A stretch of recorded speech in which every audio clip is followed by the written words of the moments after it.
Good morning everyone. Vivekananda Adarsh Vidya Mandir Vidyalaya की online class में आप सबका स्वागत है। हम पढ़ रहे हैं सिंधु घाटी सभ्यता। इसके अंदर हमने विगत कक्षा में कृषि प्रौद्योगिकी के बारे में पढ़ा कि कृषि प्रौद्योगिकी अर्थात कृषि तकनीकी किस प्रकार की उस समय थी। जीवन निर्वाह के अंदर वो लोग कृषि, पशुपालन और शिकार का कार्य करते थे। इसके बाद में कृषि प्रौद्योगिकी को हमने समझा और पुरावस्तुओं की पहचान हमने की। आज हम चर्चा करेंगे मोहनजोदड़ो एक नियोजित शहरी केंद्र।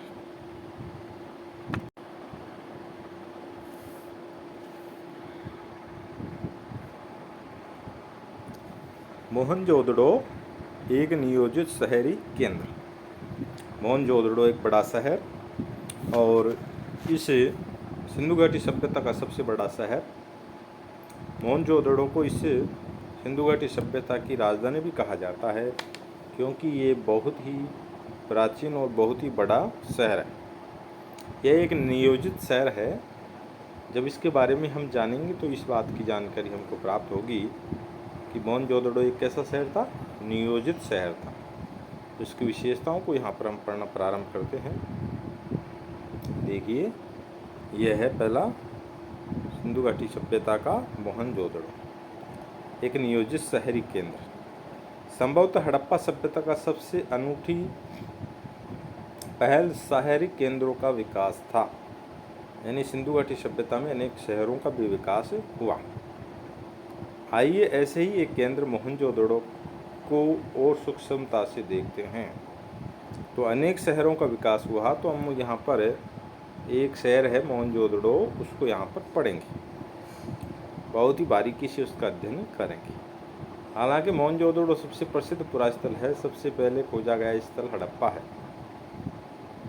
मोहनजोदड़ो सबसे प्रसिद्ध स्थल है, पुरास्थल है, लेकिन जो सबसे पहले खोजा गया स्थल था जो हड़प्पा था, जिसकी चर्चा हम पूर्व में कर चुके हैं।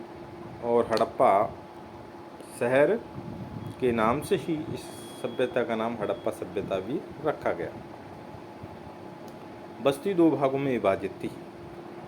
जो शहर था उसकी बस्तियां कितने भागों में विभाजित थी? दो। यहाँ नीचे दिखाया चित्र में, आप ये देखिए, बस्तियां दो भागों में विभाजित थी। एक छोटा लेकिन ऊंचाई पर बनाया गया शहर का एक भाग छोटा लेकिन ऊंचाई पे बनाया गया। ये देखिए आप, ये छोटा आपको दिख रहा है इधर पश्चिम में, लेकिन ऊंचाई पे बसाया गया शहर है, जिसको नाम दिया गया दुर्ग। और दूसरा निचला लेकिन अधिक विस्तृत क्षेत्र में बनाया गया भाग, ये निचला शहर कहलाता था। यह चित्र में आपके अंकित भी है, आप देख सकते हैं।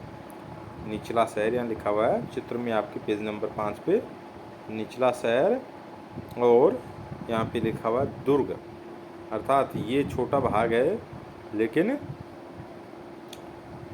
ऊंचाई पे बसा हुआ है और पश्चिमी दिशा में बसा हुआ था। और एक शहर की विशेषता ये भी थी कि जो पूर्वी भाग था, जो निचला शहर था, लेकिन अत्यधिक विस्तृत था। यहाँ पर दुर्ग था। राजा और राजा के मंत्री और वीआईपी व्यक्ति यहाँ इससे छोटे भाग में रहते थे, दुर्ग एरिया में, और सामान्य जनता ये जो निचला शहर था वहाँ पर निवास करती थी।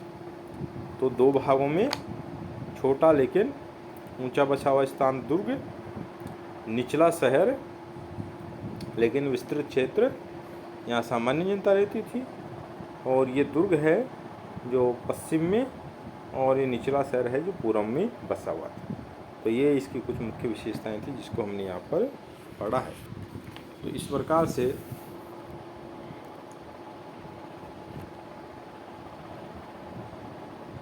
दुर्ग में है जो राजा और राजा के मंत्री और वीआईपी व्यक्ति रहा करते थे। ये देखिए यहाँ पर दिया हुआ वर्णन।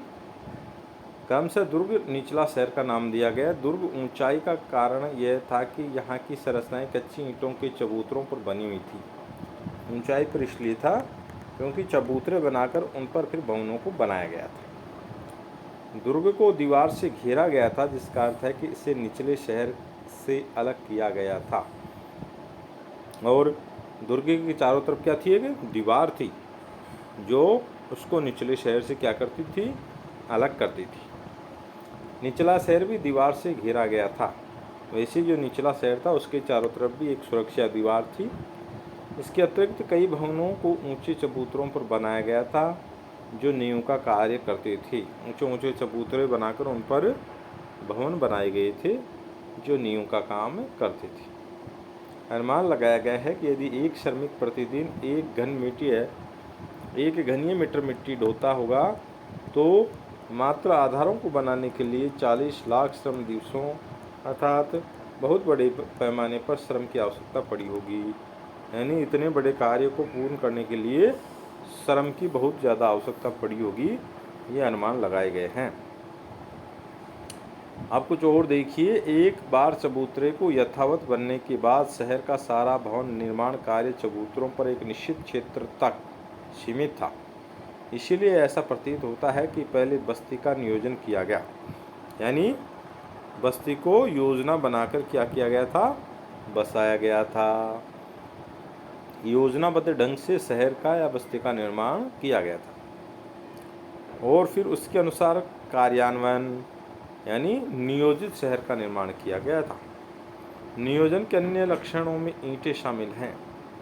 नियोजन में एक बातें ईंटें भी बताती हैं जो भले ही धूप में सुखाकर अथवा मिट्टी में पकाकर बनाई गई हो, एक निश्चित अनुपात की होती थी। ईंटों का अनुपात क्या है? एक निश्चित होता था, जहाँ लंबाई और चौड़ाई ऊंचाई की क्रम से 4 गुनी 2 गुनी होती थी। यहाँ पर लंबाई 4 गुनी और चौड़ाई 2 गुनी होती थी। इस प्रकार की ईंटें सभी हड़प्पा बस्तियों में प्रयोग में लाई जाती थी और एक ही आकार की ईंटें संपूर्ण हड़प्पा जो बस्ती थी उसमें प्रयोग में लाई गई। तो ये बताती है कि कोई प्रशासनिक व्यवस्था थी जो ईंटों के लंबाई चौड़ाई का निर्धारण करती थी। तो इस प्रकार से ये तो था वहाँ का भवन निर्माण या एक नियोजित शहरी केंद्र की कुछ प्रमुख विशेषताएं। अब आप देखिए नालों का निर्माण। शहर के अंदर नालों को सोच समझकर बनाया गया था ताकि शहर का पानी बाहर निकास हो सके। हड़प्पा शहर की सबसे अनूठी विशेषताओं में से एक ध्यानपूर्वक नियोजन जल निकास प्रणाली है जो सिंधु घाटी सभ्यता की महत्वपूर्ण विशेषता थी। यद्यपि आप निचले शहर के नक्शे को देखें तो आप यह जान पाएंगे कि सड़कों तथा गलियों को लगभग एक ग्रिड पद्धति में बनाया गया था। जैसे ग्रिड होता है जाल, उस प्रकार से इसका निर्माण किया गया था। कैसे? जैसे मैं आपके यहाँ पर ये मान लीजिए ये एक ग्रिड है, तो जैसे ग्रिड का निर्माण करते हैं जाल नेट, ऐसे सड़क और सड़क के दोनों तरफ नालियों का निर्माण किया गया था। तो एक ग्रिड सिस्टम को फॉलो किया गया था। यदि आप निचले शहर के नक्शे को देखें तो आप यह जान पाएंगे कि सड़कों तथा गलियों को लगभग एक ग्रिड पद्धति में बनाया गया। ये एक दूसरे को समकोण पर काटती थी। ग्रिड पद्धति मैंने आपको बताई, सड़कें हों या नालियाँ हों एक दूसरे को समकोण पर काटती थी चौराहों पर। ऐसा प्रतीत होता है कि पहले नालियों के साथ गलियों को बनाया गया था और फिर उनके अगल बगल आवासों का निर्माण किया गया था। यदि घरों के गंदे पानी को गलियों की नालियों से जोड़ना था तो प्रत्येक घर की कम से कम एक दीवार का गली से सटा होना आवश्यक था। तो गली के दोनों तरफ मकान होते थे और वो मकान गली से जुड़ा होता था। गली के आगे नाली होती थी, नाली बड़े नाले में जाकर मिलती थी, वहाँ से शहर का सारा पानी का निकास होता था। अब है दुर्ग। हालांकि अधिकांश हड़प्पा बस्तियों में एक छोटा ऊंचा पश्चिमी तथा एक बड़ा लेकिन निचला पूर्वी भाग है। अभी हमने नक्शा देखा था, उसमें आपने देखा कि जो पूर्वी शहर था वो थोड़ा छोटा होता था, पश्चिमी शहर छोटा होता था और पूर्वी शहर बड़ा होता था। अधिकतर ये देखने को मिला। इस नियोजन में विविधताएं भी थी। धोलावीरा तथा लोथल जैसे स्थलों पर पूरी बस्ती किलेबंद थी। लोथल और धोलावीरा जो गुजरात से मिले हैं, वहाँ पूरी बस्ती ही क्या थी, किले के अंदर थी तथा शहर के कई हिस्से भी दीवार से घेर कर अलग किए गए थे। लोथल में दुर्ग दीवार से घिरा तो नहीं था, पर कुछ ऊंचाई पर बनाया गया था। ऐसे करके ये जो दुर्ग होता था, जो ऊंचा होता था और पश्चिमी दिशा में होता था। इसके अलावा हड़प्पा की दुर्दशा। हड़प्पा जो पहला खोजा गया स्थल था, उसको कुछ लोगों ने खोदकर और ईंटें निकालकर उसको क्या कर दिया, जीर्ण शीर्ण कर दिया। हालांकि हड़प्पा सबसे पहले खोजा गया स्थल था। इसे ईंट चुराने वालों ने बुरी तरह से नष्ट कर दिया। जो ईंट चोर चोर कर लोग ले जा रहे थे, उन्होंने इसे पूरे हड़प्पा को नष्ट कर दिया। 1875 में ही भारतीय पुरातात्विक सर्वेक्षण के पहले जनरल अलेक्जेंडर कनिंघम, जिन्हें सामान्यतः भारतीय पुरातत्व का जनक भी कहा जाता है, ने लिखा था कि प्राचीन स्थल से ले जा गई ईंटों को मात्रा लगभग 100 मील लंबी लाहौर तथा मुल्तान के बीच की रेल पटरी के लिए ईंटें बिछाने के लिए पर्याप्त थी। इतना बड़ा शहर था कि सारी की सारी ईंटें वहाँ से ले गए और ईंटें इतनी संख्या में थी कि लाहौर से मुल्तान तक एक रेल लाइन बिछा दी जाए। तो आप अनुमान लगा सकते हैं कि किस प्रकार से हड़प्पा जो शहर था उसकी ईंटें चुरा चुरा कर उसको नष्ट किया गया। इस प्रकार इस स्थल की कई प्राचीन संरचनाएं नष्ट हो गई। तो ये जो स्थल था उसकी प्राचीन चीज़ें नष्ट हो गई। इसके विपरीत मोहनजोदड़ो कहीं बेहतर संरक्षित था, जबकि मोहनजोदड़ो ऐसी स्थिति में नहीं था।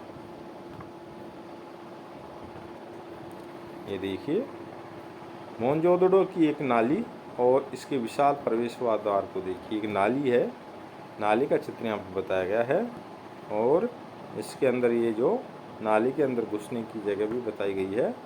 तो आप अनुमान लगा सकते हैं कि किस प्रकार से जल निकास की व्यवस्था उस समय थी। इस प्रकार यह आज की आपकी क्लास पूरी होती है। नेक्स्ट क्लास में गृह स्थापत्य को समझेंगे। जय हिंद।